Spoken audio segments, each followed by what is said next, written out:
తిరుగులేనిది. ఆ మాట ఏనాడు తీరిపోనిది.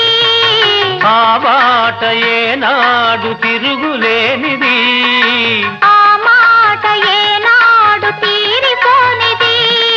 నువ్వు నేను నడిచేది ఒకే బాట, ఒకే బాట.